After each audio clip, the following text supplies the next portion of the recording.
کو اپنی اصل بتلا کر، اس کی حقیقت کو بتلا کر اس کا یہ گھمنڈ اور غرور توڑنا چاہتے ہیں۔ قتل کیا جائے انسان، پھٹکار ہو، ذلیل رسوا ہو جائے، اسے بددعائی کلمہ مراد کہ جس کے پیٹ میں یہ سب کچھ ہو رہا ہے اس کو بھی اس کی کچھ تفصیل کا علم نہیں ہے کہ وہ کیسے اعضاء مل رہی ہیں، کیسے ان کے اندر روح ڈالی جا رہی ہے، کیسے وہ تخلیق ہو مت سے بنایا، اس کی قد قامت جسامت شکل و صورت، ہڈیاں جوڑ آنکھ ناک۔ انسانوں کو جانوروں کی طرح اللہ تبارک و تعالیٰ نہیں رکھا کہ مر گیا تو وہیں جل سڑ گیا اور ختم ہو گیا، بلکہ اس کو بڑے غسل دے کر کفن دے کر بڑے طریقے کے ساتھ اس کو زمین ونسلم ونصلی علی رسولہ الکریم اما بعد فاعوذ باللہ من الشیطان الرجیم بسم اللہ الرحمن الرحیم کلا انہا تذکرہ فمن شاء ذکرہ فی صحف مکرمہ مرفوعۃ مطہرہ بأیدی سفرہ کرام بررہ قتل الانسان ما اکفرہ من ای شیء خلقہ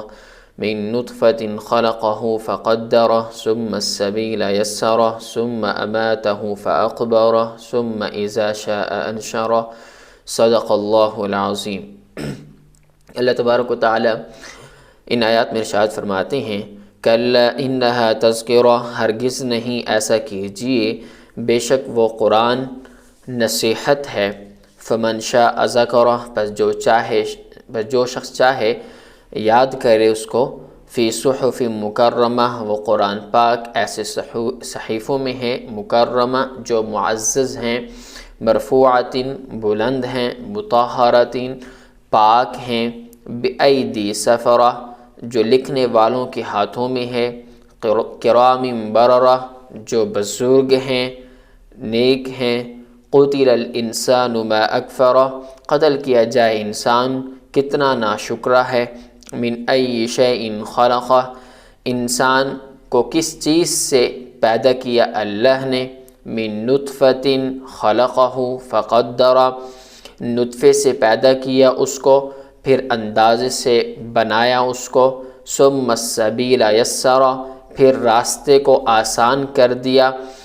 ثم اماتہ فاقبرہ، پھر موت دی اس کو، فاقبرہ، پھر اس کو قبر میں ڈال دیا، ثم اذا شاء انشرہ، پھر جب چاہے گا وہ اللہ دوبارہ زندہ کرے۔ ان آیات میں اللہ تبارک و تعالی ارشاد فرمانا چاہتے ہیں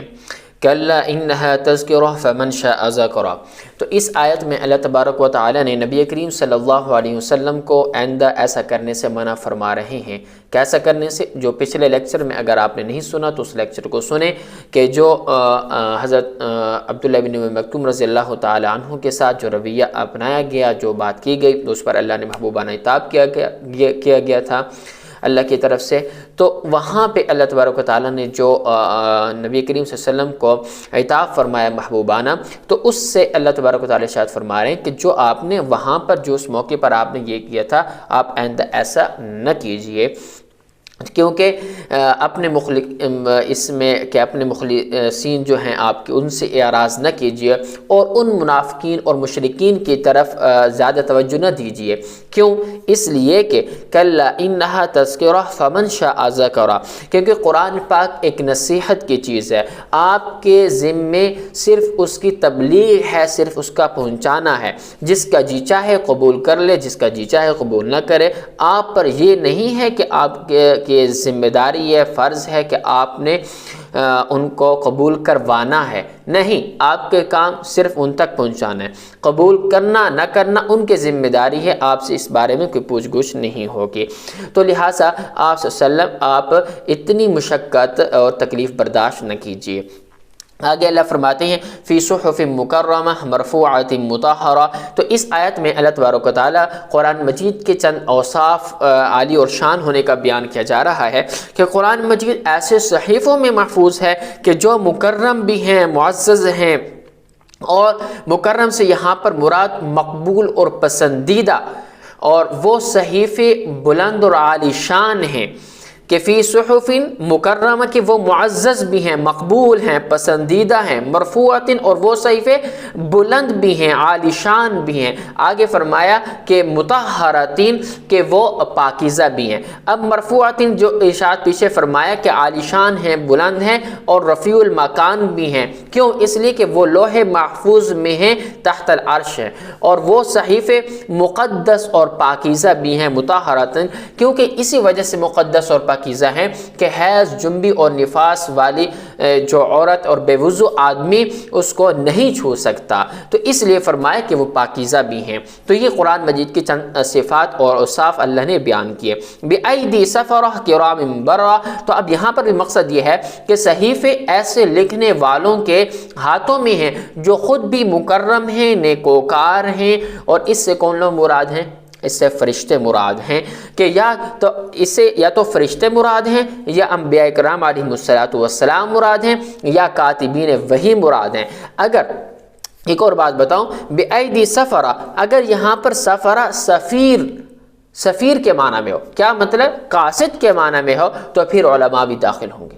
تو کیوں؟ کہ وہ بھی حضور صلی اللہ علیہ وسلم اور امت کے درمیان قاصد اور سفیر ہیں۔ یہ سب اوصاف قرآن مجید کے اللہ کی جانب سے قرآن مجید کے ہونے پر دلالت کرتے ہیں کہ قرآن مجید یہ من جانب اللہ کتاب ہے، کسی انسان کے لکھی ہوئی نہیں ہے، غیر اللہ کی کتاب نہیں ہے۔ تو اس لیے جتنے بھی اللہ تبارک و تعالیٰ نے یہاں پر اوصاف حمیدہ قرآن کے بیان کیے ہیں، اس سے یہی ثابت ہوتا ہے۔ آگے اللہ تبارک و تعالیٰ ارشاد فرماتے ہیں قتل الانسان ما اکفرہ من ای شیء خلق، تو اس آیت میں کفار کے قرآن پاک سے نصیحت حاصل نہ کرنے پر مذمت بھی بیان کی گئی ہے، چونکہ انکار کی وجہ کیا تھی؟ تکبر اور غرور تھا، صرف اس وجہ سے وہ انکار کیا کرتے تھے، کوئی اور وجہ نہیں تھی۔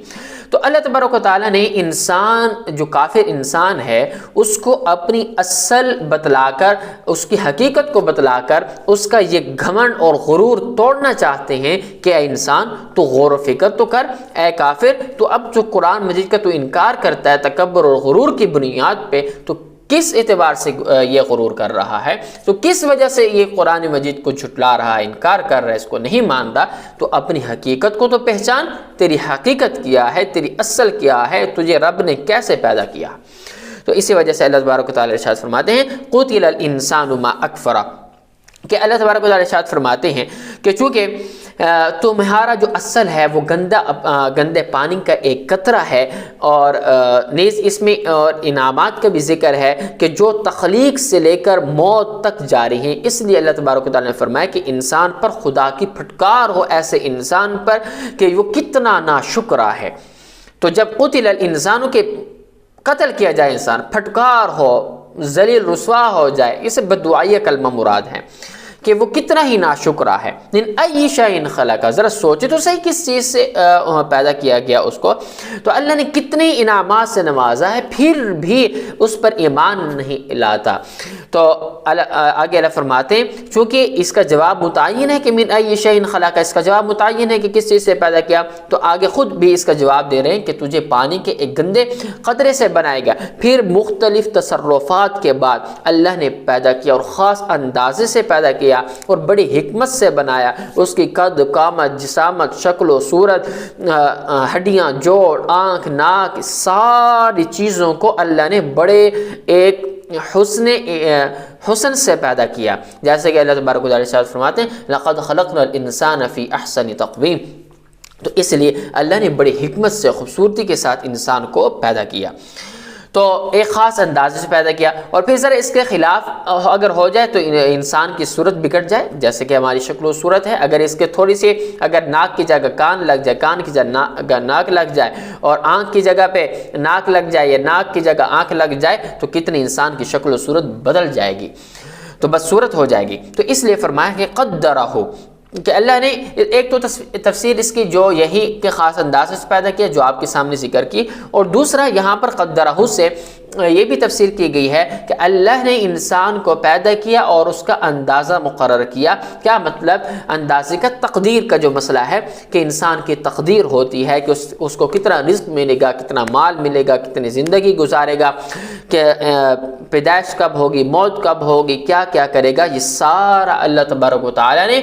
لکھ لیا ہے، اندازہ لگا لیا پہلے سے ہی، اللہ کو معلوم ہے، اور یہ بھی پتہ ہے کہ یہ نیک ہوگا، بدبخت ہوگا، جیسا بھی ہوگا۔ یہ بھی اس کی ایک تفسیر کی گئی ہے۔ آگے ارشاد فرمایا ثم السبیل یسرا، پھر اللہ نے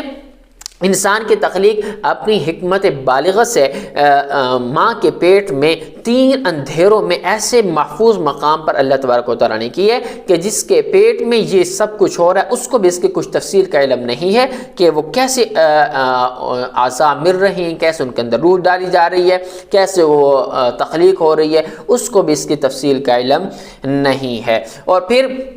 مختلف اللہ تبارک و تعالیٰ کیسی ایک جگہ پر انسان کی پیدائش کرتے ہیں، اور پھر وہ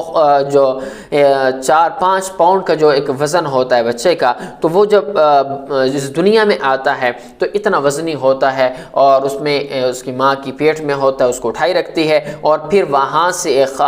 نکلنا اس راستے سے جو بڑی ایک مشقت والا ہوتا ہے، لیکن اللہ تبارک و تعالیٰ فرماتے ہیں کہ یہ بھی اللہ کی کتنی بڑی قدرت ہے کہ اس ایسے تنگ راستے سے انسان نکلتا ہے، اور پھر ماں کو بھی کی تکلیف تو ہوتی ہے، لیکن پھر اس تکلیف کا احساس بعد میں نہیں ہوتا، اور پھر وہ انسان کو کتنی ایک اس کے لیے آسان پیدا کر دے۔ اگر ظاہر انسان اس بچے کی جسامت دیکھی جائے اور نکلنے کا راستہ دیکھا جائے تو آپس میں کوئی توازن برقرار نہیں رہتا، لیکن یہی بھی تو اللہ تبارک و تعالیٰ کی کتنی عجیب قدرت ہے، اللہ وہاں سے اس راستے سے انسان کو نکالتے ہیں۔ تو فتبارک اللہ احسن الخالقین۔ آگے ارشاد فرمایا ثم اماتہ فاخبرہ، تو اب تخلیقی انسان کی ابتدا بیان کرنے کے بعد اس کی انتہا یعنی موت اور قبر کو اللہ تبارک و تعالیٰ ارشاد فرما رہے ہیں کہ اس کو انعامات میں شمار کیا اس موت اور خبر کو۔ کیوں؟ اس لیے کہ اس سے معلوم ہوتا ہے کہ موت انسان کی در حقیقت کوئی مصیبت نہیں ہے انسان کے لیے، بلکہ ایک نعمت خداوندی ہے۔ اسی وجہ سے تو حدیث میں جناب نبی کریم صلی اللہ علیہ وسلم نے ارشاد فرمایا تحفۃ المؤمن الموت، یعنی مومن کا تحفہ موت ہے۔ کیوں؟ اس لیے کہ جو مومن ہوتا ہے وہ ہمیشہ موت کو چاہتا ہے، موت کے لیے تیار پھرتا ہے۔ کیوں؟ اس لیے کہ موت نہیں تو اس کو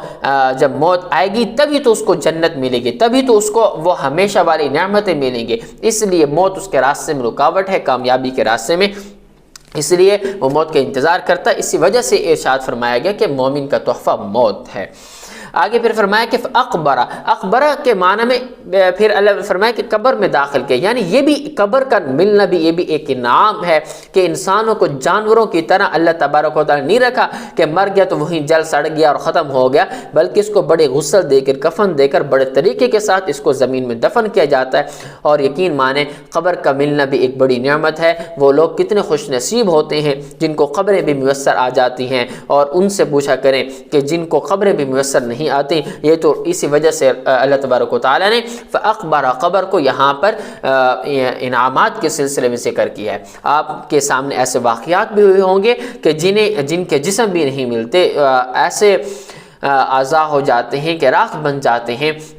اور قبر بھی میسر آتی ہے نہیں آتی۔ لہٰذا آج کی اس دور کے اندر قبر کا ملنا بھی بہت بڑی اللہ تبارک و تعالیٰ کی نعمت ہے۔ اور اس سے اس آیت سے یہ بھی معلوم ہوتا ہے کہ مردہ انسان کو دفن کرنا واجب ہے، مردہ انسان کو دفن کرنا واجب ہے۔ اور آپ نے دنیا کے ان مذاہب کو بھی جانتے ہوں گے، آپ کو علم ہوگا، جیسا کہ